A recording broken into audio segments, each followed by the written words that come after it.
Gold trusted gold buyers మీరు తాకట్టు పెట్టిన బంగారాన్ని విడిపించి ఈ రోజు ఉన్న మార్కెట్ ధరకు కొనబడను. ఇన్నాళ్ళుగా వ్యాపారం చేస్తున్నాను, నిన్నగాక మొన్న వచ్చినోడు వాడు నాకు పోటీయా?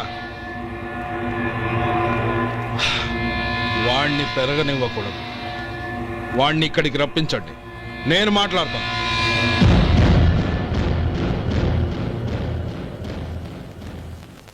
నమస్కారం అండి. రమ్మన్నారంట? నీ పచ్చళ్ళ కంపెనీ మూసేయాలి. నీకెంత కావాలి?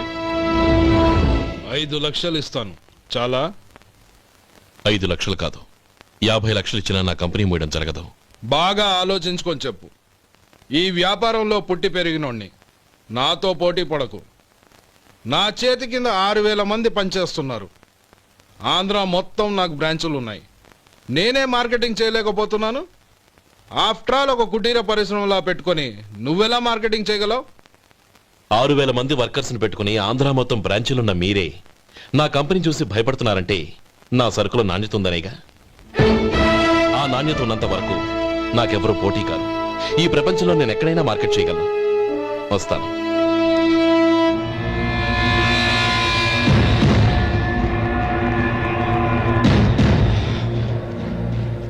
ఇక్కడ ఏం లేదండి. ఇక్కడ ఏం లేదండి. ఇప్పుడు ఊపిరి పీల్చి బిగ్బట్టు, నెమ్మదిగా వదిలి. ఓకే, లే, నెమ్మదిగా ఇలా వచ్చి కూర్చో. ఏం లేదు, మామూలు కడుపు నొప్పే. ఈ టాబ్లెట్స్ 3 రోజులు వాడు. ఎలా వాడాలో ఇందులో రాశాను. Token number 29. టౌన్ డాక్టర్ భయపెట్టేశాడు, ఆపరేషన్ అది ఇదని. కానీ ఈ డాక్టర్ బాబు ఏమీ లేదని చెప్పాడు. అలాగా? ఈ బాబు 10 కాలాల పాటు చల్లగా ఉండాల.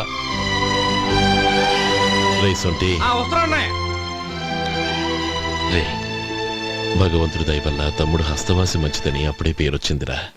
తమ్ముడిని దగ్గరుండి జాగ్రత్తగా చూసుకో. పని హడావుల్లో పడి వేళకు భోంచేయడము. అబ్బే అదే లేదన్నయ్య. 1 గంట గల్లా పేషెంట్ కట్టు, భోజనం పెట్టు. అది అలా జాగ్రత్తగా చూసుకో. నేను చూసుకుంటాను కదన్నయ్య, నువ్వు వెళ్ళు.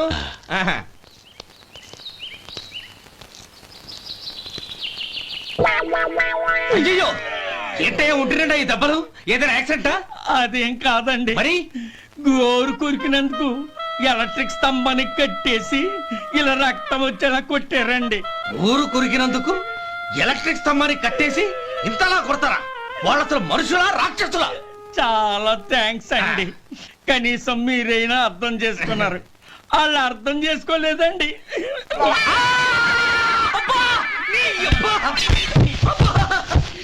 గోరు కొరకడం అంటే ఇదా? నిన్ను కొట్టడం కాదురా, నిలువునా నరికేయాలి. అబ్బా, సెప్టిక్ అవుతుందో ఏమిటో. మన 2 ఊర్ల పొలిమేరలో ఉన్న ఈ మల్లికార్జున స్వామి వారి దేవాలయం జీర్ణదశలో ఉందన్న విషయం మీ అందరికీ తెలుసు. ఇన్నాళ్ళు మీ ఊరు వాళ్ళు పట్టించుకుంటారని మా ఊరి వాళ్ళు, మా ఊరి వాళ్ళు పట్టించుకుంటారని మీ ఊరి వాళ్ళు దీన్ని ఇలా వదిలేశారు. ఈ గుడి మీ ఊరికి ఎంత ముఖ్యమో మా ఊరికి అంతే ముఖ్యం. కాబట్టి మన ఇరు గ్రామ ప్రజలు కలిసి దాన్ని బాగు చేయించి కుంభాభిషేకం చేయించాలనే సదుద్దేశంతో ఒక కమిటీని ఏర్పాటు చేశాం. ఈ కమిటీలో 2 గ్రామాలకు సంబంధించిన ప్రముఖులు ఉన్నారు. కమిటీ ప్రెసిడెంట్గా ఎవరిని ఎన్నుకోవాలనే విషయంలో శ్రీ గోపాలరావు గారి పేరు, శ్రీ లక్ష్మీపతి గారి పేరు పరిశీలనలోకి వచ్చాయి. అందువలన మేమందరం బాగా ఆలోచించి తర్జన భర్జనలు చేసిన మీదట శ్రీ గోపాలరావు గారే అన్ని విధాలా ప్రెసిడెంట్ పదవికి అర్హులని ఈ కమిటీ నిర్ణయించడం జరిగింది.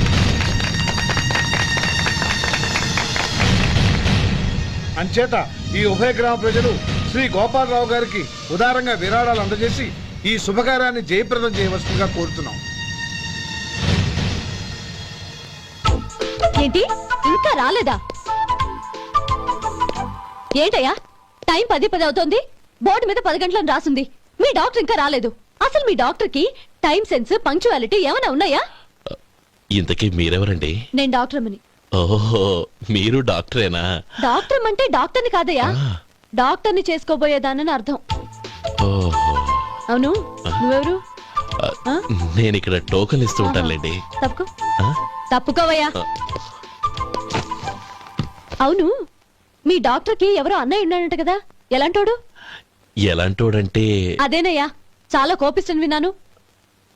ఎందుకని అడుగుతున్నారు? ఎందుకంటా వెంటయ్యా? ఆ అన్నయ్య మాట వినగానే మీ డాక్టర్ గడగడా ఉణిగిపోతాడు.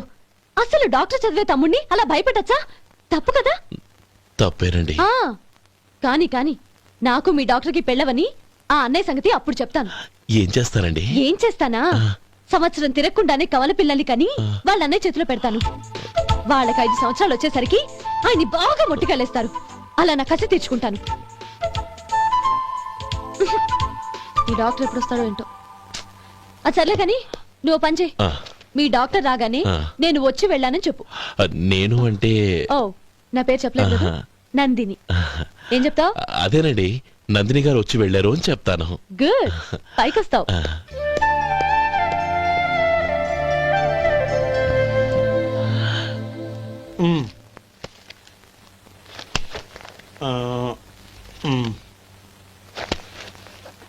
ఆ, దీంతో మొత్తం 4,98,200 అయ్యాయి. ఉమ్. పోతే నువ్వు ఇచ్చినంత ఇవ్వలేకపోయినా ఈ దైవకార్యానికి నా వంతు చందా 1800. దీంతో మొత్తం 5 లక్షలు పూర్తయ్యాయి. సరేరా, ఆ, నేను ఈ డబ్బు తీసుకుని పట్నం వెళ్ళి బ్యాంక్ లో వేసొస్తాను. అలాగే నేను నీతో వద్దాం అనుకున్నాను రా. అనుకోకుండా సాయంత్రం ఇన్స్పెక్షన్ వచ్చింది. పర్వాలేదులే, ఆ. వెళ్ళొస్తాను.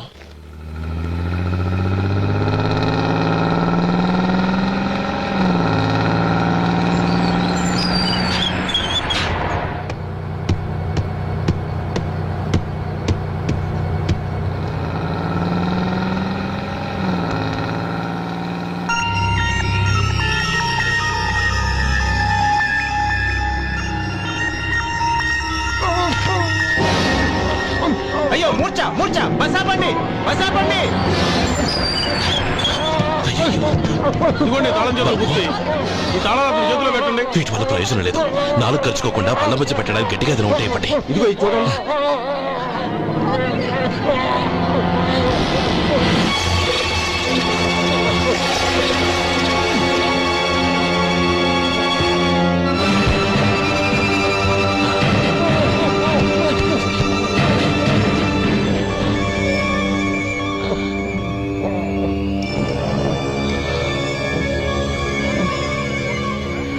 మీరు వెళ్ళి మీ సీట్లో కూర్చోండి, కొంచెం గాలాండివ్వండి. ఇప్పుడు ఎలా ఉంది బాబు? ఆ.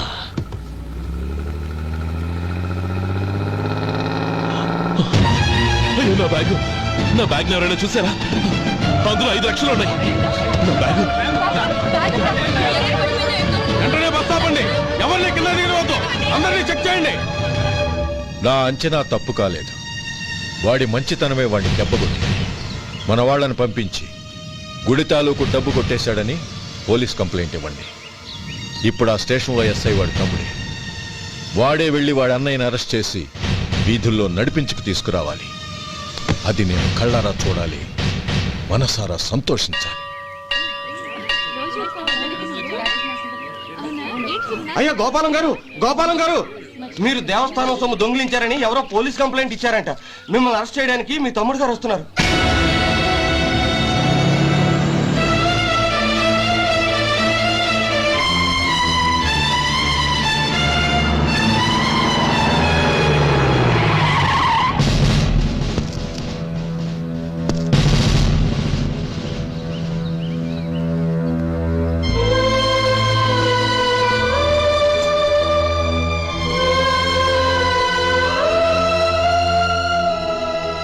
చూడు గోపి, ఎప్పుడు నువ్వు ఉద్యోగంలో చేరావో అప్పుడే తనా పరానే తేడా మర్చిపోవాలి. నేరం చేసిన వాడు నీ తమ్ముడైనా అన్నైనా సరే శిక్షించాల్సిన బాధ్యత నీది. అదే నువ్వు నీ ఉద్యోగానికి ఇచ్చే గౌరవం.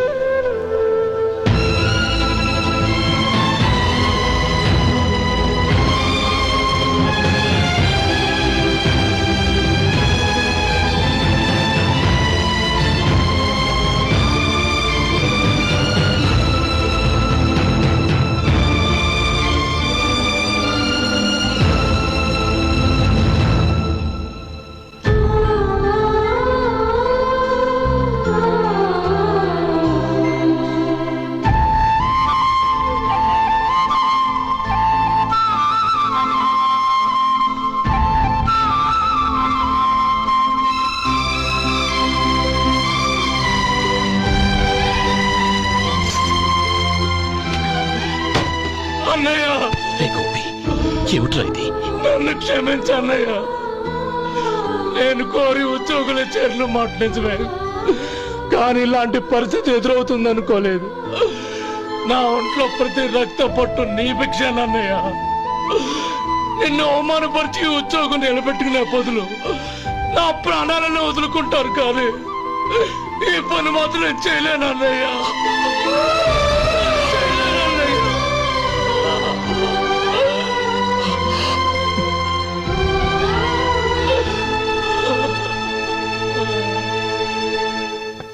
ఏరా, ఇన్నేళ్లు కష్టపడి సంపాదించిన ఉద్యోగానికి రాజీనామా చేస్తావా? కనీసం నీ పెళ్ళాం ఏమనుకుంటుందోనని ఆలోచించావా? ఇందులో అనుకోవడానికి ఏముంది మామగారు? ఎండనక వాననక కష్టపడి ఓ తండ్రి కంటే ఎక్కువగా ఈయన్ని పెంచి పెద్ద చేశారు బావగారు. అలాంటి దేవుణ్ణి అరెస్ట్ చేసే ఆ ఉద్యోగం ఈయనకు అవసరం లేదు. బాగుంది. అన్నకు తగ్గ తమ్ముడు, తమ్ముడికి తగ్గ పెళ్ళాం. సరే, మీ ఇష్టం. నానమ్మ, అన్నయ్యడి. నమస్కారం అండి. ఓ నువ్వా? రా కూర్చో. పర్వాలేదండి. ఏంటి ఇలా వచ్చావు? ఆ రోజు నా కంపెనీని మూసేయమన్నారు. ఇప్పుడు నేను మూసేయడానికి సిద్ధంగా ఉన్నాను. దానికి ప్రతిఫలంగా నాకు 5 లక్షలు కావాలి. అలాగే, నీకు కావలసిన 5 లక్షలు నేను ఇస్తాను. చాలా థ్యాంక్స్ అండి. కానీ మీరు మీ కంపెనీని మూసేయక్కర్లేదు. సార్, అవును మిస్టర్ మధు, మీ అన్నగారికి జరిగిన అన్యాయం గురించి తెలుసుకున్నాను. మీ కుటుంబం గురించి కూడా విన్నాను. సహజంగా అందరూ ఐకమత్యానికి ఉదాహరణ రామలక్ష్మణులు అంటారు. కానీ ఆ రామలక్ష్మణులు ఎలా ఉంటారనేది పుస్తకాల్లో చదవడం తప్ప ఎవ్వరూ చూడలేదు. మీ అన్నదమ్ములను చూస్తే ఆ రామలక్ష్మణులు ఇలాగే ఉండేవారేమో అనిపిస్తుంది. అలాంటి కుటుంబానికి ఇలాంటి ఇబ్బంది రావడం నిజంగా దురదృష్టం. రామునికి హనుమంతుల్లా కాకపోయినా ఏదో ఉడతా భక్తిగా నా వల్ల వీలైన సహాయం ఈ 5 లక్షలు తీసుకో. మీ కంపెనీ పేరు మీదే అన్ని సరుకులు తయారు చేయండి. నేను వాటిని ప్రపంచమంతా మార్కెటింగ్ చేస్తాను. సార్, మీ రుణం ఉంచుకోను. తొందరలోనే తీర్చేస్తాను. స్నేహితుల మధ్య రుణాలేంటి మధు? We are friends.